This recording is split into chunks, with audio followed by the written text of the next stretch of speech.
철과 말의 혁명, 북방 유목민은 어떻게 로마의 무적 신화를 흔들었는가? 로마가 처음 만난 다른 전쟁. 고대 세계에서 로마 군단은 거의 신화와 같은 존재였습니다.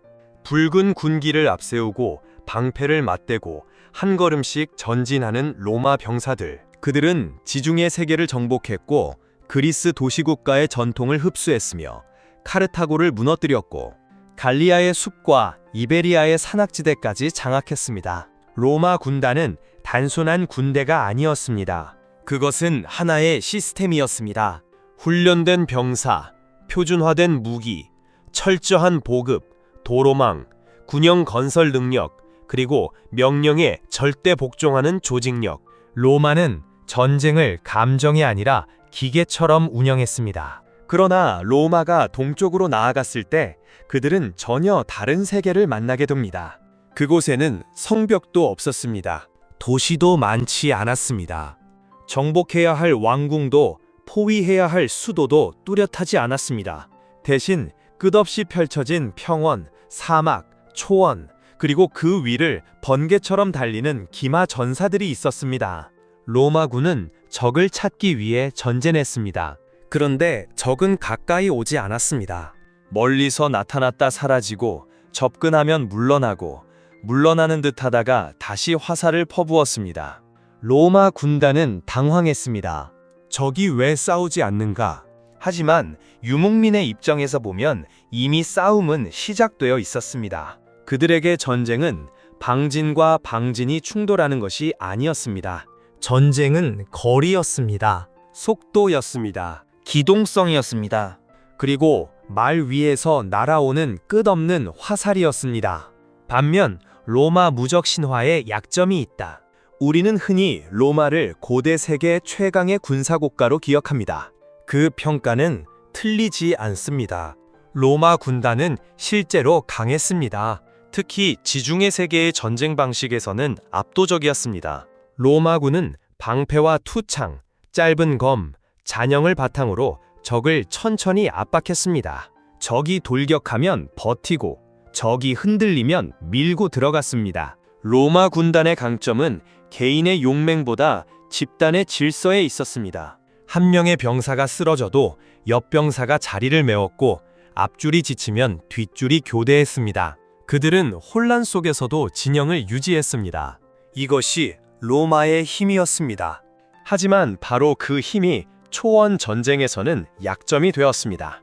로마 군단은 강했지만 무거웠습니다. 정교했지만 느렸습니다. 질서정연했지만 유연하지 못했습니다. 로마는 적이 앞에 서서 싸워주기를 원했습니다. 그러나 유목민은 그렇게 싸우지 않았습니다. 그들은 정면 충돌을 피했습니다. 전장을 자신들이 원하는 방식으로 끌고 갔습니다. 로마군이 전진하면 물러나고 추격하면 흩어지고 멈추면 포위했습니다. 로마 입장에서 이것은 비겁한 전쟁처럼 보였을 수 있습니다. 하지만 역사적으로 보면 이것은 비겁함이 아니라 고도의 전략이었습니다. 유목민은 자신들의 장점을 정확히 알고 있었습니다. 그들은 말과 활을 결합했고 이동과 공격을 하나로 만들었습니다. 그리고 그 결과 로마의 강력한 보병 전술은 처음으로 근본적인 한계에 부딪히게 됩니다. 유라시아 초원. 그들은 야만의 공간이 아니라 기술과 전쟁혁명의 통로였다. 지중해 중심의 역사관은 오랫동안 초원 세계를 주변부로 보았습니다. 농경 문명은 중심이고 유목 문명은 주변이라는 생각. 도시는 문명이고 초원은 야만이라는 생각. 그러나 고고학과 군사사는 전혀 다른 이야기를 들려줍니다. 유라시아 스텝은 단순한 빈 땅이 아니었습니다. 그곳은 동서 문명을 연결하는 거대한 통로였습니다. 흑해 북부에서 카스피해, 중앙아시아, 알타이, 몽골 고원, 만주에 이르는 넓은 초원지대는 물자와 사람, 기술과 전술이 끊임없이 이동하던 공간이었습니다. 이 초원길을 통해 말 사육 기술이 확산되었습니다. 전차 기술이 이동했습니다. 금속 재련 기술이 퍼졌습니다.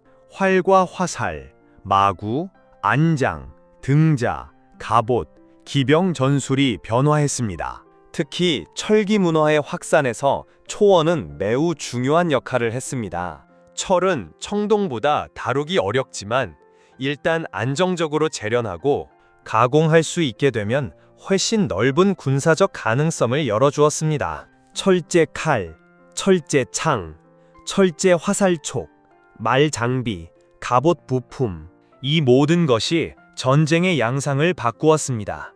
여기서 중요한 점은 유목민들이 단순히 남의 문명을 약탈한 집단이 아니었다는 사실입니다. 그들은 금속을 실전적으로 활용하는데 매우 능했습니다. 유목민에게 무기는 장식품이 아니라 생존 도구였습니다. 초원의 삶은 이동이었고 이동은 곧 전투 능력이었습니다. 따라서 그들의 금속 기술은 궁전과 신전 장식보다 말 위에서 실제로 쓸 수 있는 무기와 장비로 발전했습니다. 스키타이의 철제 화살촉, 사르마티아의 장갑 기병 장비, 흉노와 선비, 돌골로 이어지는 북방 기마 문화는 모두 이 흐름 속에 있습니다. 즉, 초원은 후진 지역이 아니라 전쟁 기술의 거대한 실험장이었습니다. 철의 문제, 즉 좋은 금속보다 중요한 것은 어떻게 쓰는가였다. 여기서 조심해야 할 부분이 있습니다. 로마가 청동기 군대였고 유목민이 철기 군대였기 때문에 로마가 졌다. 이렇게 단순화하면 역사적으로 부정확합니다. 로마 역시 철기 군대였습니다. 로마 병사들의 검, 투창, 갑옷, 투구는 이미 철과 강철 계열의 금속을 사용했습니다. 로마는 무기 생산과 보급 체계에서도 매우 발달한 국가였습니다. 그렇다면 왜 유목민의 금속 기술이 중요하다고 말할 수 있을까요? 핵심은 금속 그 자체가 아니라 금속을 전술 체계와 결합하는 방식입니다. 로마의 철은 보병 전술에 맞춰져 있었습니다. 짧은 검, 큰 방패, 투창, 갑옷. 이 무기 체계는 가까이 붙어 싸울 때 강력했습니다. 하지만 유목민의 금속은 기마 전투에 맞춰져 있었습니다.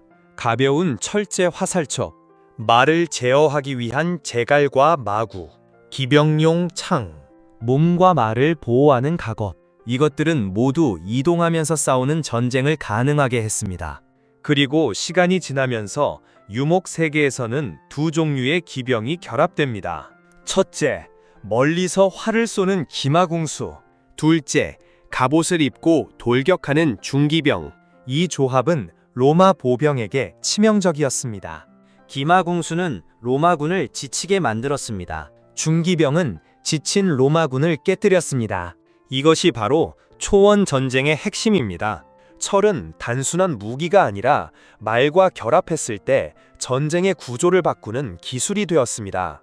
말은 고대 세계의 진정한 전쟁 플랫폼이었다. 현대 전쟁에서 전차, 장갑차, 전투기가 전장을 바꾸었다면 고대 세계에서 그 역할을 한 것은 말이었습니다. 말은 단순한 이동수단이 아니었습니다. 말은 전장의 속도를 바꾸었습니다. 보병이 하루에 움직일 수 있는 거리와 기병이 움직일 수 있는 거리는 달랐습니다. 보병이 적을 만나면 싸울 수밖에 없지만 기병은 싸울지 말지를 선택할 수 있었습니다. 이 선택권이야말로 전략의 핵심입니다. 로마군은 강했지만 전투를 선택하는 능력에서는 유목 기병에게 밀렸습니다. 유목민은 원하지 않는 전투를 피할 수 있었습니다. 유리할 때만 접근했습니다. 불리하면 물러났습니다. 이것은 단순한 도망이 아닙니다. 전투의 시간과 장소를 통제하는 능력입니다. 특히 기마궁수는 보병에게 악몽 같은 존재였습니다. 보병은 적을 공격하려면 가까이 가야 합니다. 하지만 기마궁수는 가까이 오지 않습니다. 거리를 유지하면서 계속 화살을 날립니다. 로마군이 방패를 들고 버티면 병사들은 지칩니다. 추격하면 진영이 무너집니다. 멈추면 포위됩니다. 이 상황에서 로마 군단의 장점은 점점 사라집니다. 규율은 피로 앞에서 흔들리고 방지는 사방에서 날아오는 화살 앞에서 답답해집니다. 로마군은 강력한 주먹이었지만 유목민은 바람이었습니다. 주먹은 바람을 때릴 수 없습니다. 이것이 초원 기병 전술의 본질입니다. 카르해 전투. 바로 이 전투는 로마가 초원 전쟁을 이해하지 못한 첫 경험의 날이었습니다. 이제 이 원리가 실제 역사에서 어떻게 나타났는지 보겠습니다. 기원전 53년 로마의 거물 정치가이자 장군이었던 크라수스는 동방 원정을 감행합니다. 그는 부와 명예를 원했습니다.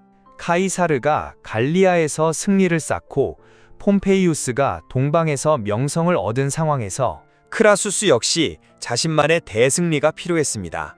그가 노린 상대는 파르티아였습니다. 파르티아는 이란계 기마 전통을 계승한 강국이었습니다. 그들의 군대는 로마와 완전히 달랐습니다. 로마는 보병 중심이었고 파르티아는 기병 중심이었습니다. 로마는 진영의 질서로 싸웠고 파르티아는 기동성과 거리로 싸웠습니다. 크라수스는 이 차이를 충분히 이해하지 못했습니다. 그는 로마 군단의 힘을 믿었습니다. 하지만 사막과 평원은 로마의 편이 아니었습니다. 카르해 근처에서 전투가 벌어졌을 때 파르티아군은 정면 충돌을 피했습니다. 그들은 로마군 주위를 돌며 화살을 퍼부었습니다. 처음에 로마 병사들은 버틸 수 있다고 생각했을 것입니다. 방패를 들면 된다고 생각했을 것입니다. 하지만 문제는 화살이 끝나지 않았다는 점입니다. 파르티아군은 낙타에 화살을 실어 보급했습니다. 기마궁수들은 계속해서 화살을 쏘았습니다. 로마군은 앞으로 나아가도 적을 잡을 수 없었고 멈추면 계속 맞아야 했습니다. 이것은 육체적 전투이면서 동시에 심리전이었습니다. 병사들은 적을 보지만 잡을 수 없습니다. 화살은 계속 날아옵니다. 전우가 쓰러집니다. 진영은 유지되지만 희망은 사라집니다. 그리고 바로 그때 파르티아의 중기병이 등장합니다. 카타프락트라 불리는 장갑 기병입니다. 사람과 말이 모두 갑옷으로 보호되고 긴 창을 들고 돌격하는 기병. 이미 지친 로마 병사들에게 이 돌격은 치명적이었습니다. 결국 카르해 전투에서 로마군은 참혹한 패배를 당합니다. 크라수스는 죽고 수많은 로마 병사가 전사하거나 포로가 됩니다. 로마의 군기가 빼앗겼다는 사실은 로마인들에게 엄청난 충격이었습니다. 이 전투는 단순한 패배가 아니었습니다. 로마 군단이 모든 전장에서 통하는 보편적 해법이 아니라는 사실을 드러낸 사건이었습니다. 유목 전술의 구조가 왜 로마는 대응하기 어려웠나? 카르해 전투를 보면 유목 기병 전술의 구조가 분명해집니다. 첫째, 적을 지치게 만든다. 기마궁수는 적과 일정한 거리를 유지하며 공격합니다. 적이 전진하면 물러나고 멈추면 다시 접근합니다. 이 과정에서 보병은 계속 방패를 들고 있어야 합니다. 뜨거운 날씨, 무거운 장비, 부족한 물, 계속되는 긴장. 전투가 길어질수록 보병은 약해집니다. 둘째, 진영을 흔든다. 로마군의 힘은 진영에서 나옵니다. 하지만 사방에서 공격받으면 방향 감각이 흔들립니다. 어느 쪽을 향해 방패를 들어야 하는가? 어디로 전진해야 하는가? 적의 중심은 어디인가? 유목군은 일부러 중심을 드러내지 않습니다. 로마군이 타격할 목표를 주지 않는 것입니다. 셋째, 추격을 유도한다. 로마군 일부가 참지 못하고 추격하면 그 순간 진영이 깨집니다. 그러면 기병은 흩어진 병사를 쉽게 공격할 수 있습니다. 넷째, 결정적 순간에 중기병을 투입한다. 기마궁수가 적을 약화시키고 중기병이 충격을 가합니다. 이 조합은 매우 현대적인 의미의 복합 전술입니다. 원거리 화력과 충격 기동의 결합. 오늘날로 비유하면 포격으로 적을 무너뜨린 뒤 장갑 부대가 돌파하는 방식과 비슷합니다. 물론 고대의 기술 수준은 다르지만 전술 논리는 놀라울 정도로 유사합니다. 로마는 용감했습니다. 하지만 용감함만으로는 이 전술을 이길 수 없었습니다. 필요한 것은 새로운 전쟁 이해였습니다. 사르마티아와 알란, 로마가 배워야 했던 북방 초원 기병의 힘이었다. 파르티아뿐만 아니라 흑해 북부와 카스피해 주변의 사르마티아, 알란 같은 기마 민족들도 로마 세계에 큰 영향을 주었습니다. 이들은 스키타이 이후 초원 세계의 강력한 기병 집단이었습니다. 특히 사르마티아와 알라는 중기병 전술과 관련하여 중요한 위치를 차지합니다. 그들의 전사들은 긴 창을 들고 말을 탄 채 돌격했습니다. 갑옷을 입은 기병이 집단으로 돌진하면 보병 진영은 엄청난 압박을 받았습니다. 로마는 처음에는 이런 전술을 외부의 위협으로만 보았습니다. 하지만 시간이 흐르면서 로마 자신도 기병을 강화하기 시작합니다. 제국 후기 로마군은 초기 공화정 시대의 전형적인 보병 군단과 달라집니다. 기병의 비중이 커지고 국경 방어에서 기동부대의 중요성이 커집니다. 로마는 유목민을 완전히 무시한 것이 아니라 결국 그들의 전술을 배워야 했습니다. 이 점이 중요합니다. 문명은 전쟁에서 패배할 때도 배웁니다. 로마는 초원 기병에게 충격을 받았고 그 충격은 로마 군사체계의 변화를 압박했습니다. 하지만 문제는 변화의 속도였습니다. 초원 세계는 끊임없이 움직였습니다. 훈족, 고트족, 알란족, 사르마티아계 집단, 게르만 기병 세력들이 복합적으로 이동하면서 로마 국경을 흔들었습니다. 로마가 하나의 위협에 적응하면 또 다른 형태의 위협이 나타났습니다. 결국 로마는 단순한 전투 패배가 아니라 거대한 유라시아 이동의 압력 속에 놓이게 됩니다. 훈족의 등장으로 초원 전쟁이 유럽의 질서를 뒤흔들었다. 4세기 후반 유럽 세계는 또 한 번 거대한 충격을 받습니다. 훈족의 등장입니다. 훈족은 로마 제국과 직접적으로 맞부딪힌 북방 기마 세력 중 가장 상징적인 존재입니다. 그들은 단순히 로마 국경을 공격한 것이 아니라 유럽 내부의 민족 이동을 촉발했습니다. 훈족의 압박을 받은 고트족이 로마 영토 안으로 들어왔고 이 과정에서 로마와 고트족 사이의 갈등이 폭발했습니다. 그 결과가 378년 아드리아노플 전투입니다. 이 전투에서 동로마 황제 발렌스가 전사합니다. 로마 황제가 전장에서 죽었다는 것은 엄청난 사건이었습니다. 아드리아노플 전투는 카르헤와는 다른 양상이지만 핵심은 비슷합니다. 전통적 로마 보병 중심 질서가 더 이상 절대적이지 않다는 사실입니다. 중기병과 기동전, 그리고 복합적인 야만족 연합군의 전술은 로마군에게 심각한 위협이 되었습니다. 훈족은 이후 아틸라 시대의 절정에 이릅니다. 아틸라는 로마를 완전히 멸망시키지는 않았지만 로마 세계에 깊은 공포를 심었습니다. 중요한 것은 훈족이 단순히 무서운 침입자가 아니라 유라시아 초원 전쟁 방식이 유럽 중심부까지 도달했다는 상징이라는 점입니다. 로마가 지중해를 중심으로 만든 질서, 도시, 도로, 국경선, 요새, 보병 군단, 이 질서 앞에 초원의 전쟁 방식이 밀려왔습니다. 그것은 국경을 고정된 선으로 보지 않았습니다. 초원 전사들에게 국경은 넘을 수 있는 공간이었습니다. 로마에게 국경은 방어선이었지만 유목민에게 국경은 이동 경로였습니다. 이 관점의 차이가 로마 세계를 흔들었습니다. 야만이 문명을 무너뜨렸다는 말은 오류입니다. 여기서 우리는 중요한 역사적 편견을 바로 잡아야 합니다. 로마가 무너졌다는 이야기는 흔히 이렇게 설명됩니다. 문명화된 로마가 야만족에게 무너졌다. 그러나 이 표현은 너무 단순합니다. 유목민은 야만적이어서 강했던 것이 아닙니다. 그들은 다른 방식으로 조직되었기 때문에 강했습니다. 도시 문명은 성벽, 행정, 도로, 군단을 발전시켰습니다. 반면 유목 문명은 이동, 기마, 동맹, 약탈과 교역, 빠른 전술 적응을 발전시켰습니다.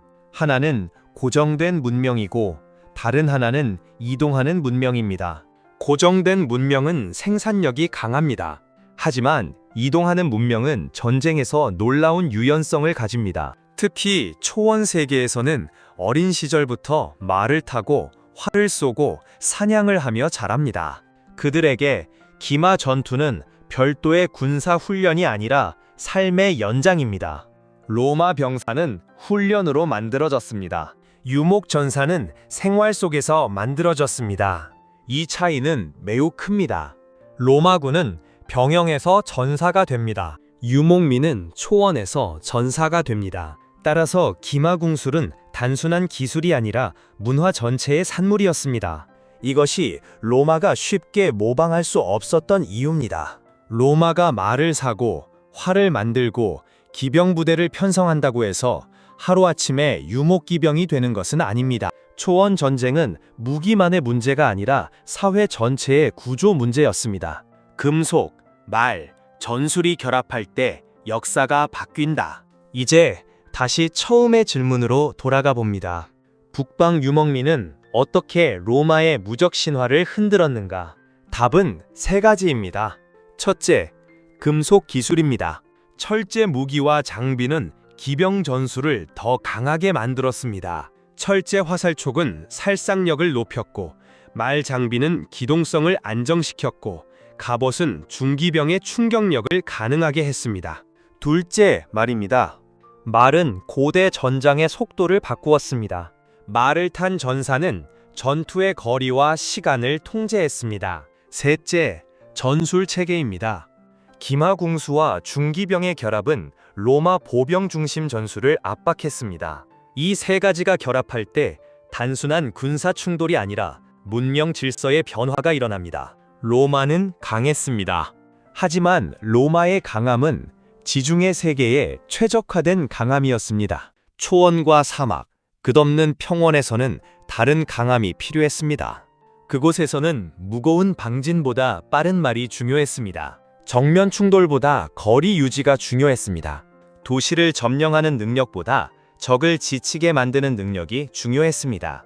유목민은 로마보다 모든 면에서 우월했던 것이 아닙니다. 그러나 특정한 전장, 특정한 조건, 특정한 전쟁 방식에서는 로마를 압도했습니다. 이것이 역사의 핵심입니다. 문명은 절대적인 우열로 움직이지 않습니다. 환경에 맞는 체계가 승리합니다. 결국 제국을 흔든 것은 칼이 아니라 전투 방식이었다. 로마의 패배는 단순히 한 군대의 패배가 아니었습니다. 그것은 고대 세계가 더 이상 하나의 전쟁 방식으로 설명될 수 없다는 선언이었습니다. 로마는 질서였습니다. 초원은 이동이었습니다. 로마는 도로였습니다. 초원은 말발굽이었습니다. 로마는 성벽이었습니다. 초원은 끝없는 지평선이었습니다. 그리고 어느 순간 지평선에서 달려온 말들이 성벽의 시대를 흔들기 시작했습니다. 역사는 늘 이렇게 움직입니다. 가장 강해 보이는 체계도 자신이 이해하지 못한 방식 앞에서는 무너질 수 있습니다. 로마 군단은 강했습니다. 하지만 초원의 전사들은 로마가 예상하지 못한 질문을 던졌습니다. 너희의 진영은 강하다. 그런데 우리가 그 진영 안으로 들어가지 않는다면? 그 질문 앞에서 로마의 무적 신화는 흔들렸습니다. 그리고 그 흔들림 속에서 고대 세계의 지정학적 질서는 새롭게 재편되기 시작했습니다. 철은 무기가 되었고, 말은 전장이 되었으며, 초원은 역사의 중심으로 올라섰습니다. 강한 자가 살아남는 것이 아닙니다. 변화하는 자가 살아남습니다. 그리고 유라시아 초원의 유목민들은 누구보다 먼저 그 사실을 전쟁으로 증명했습니다.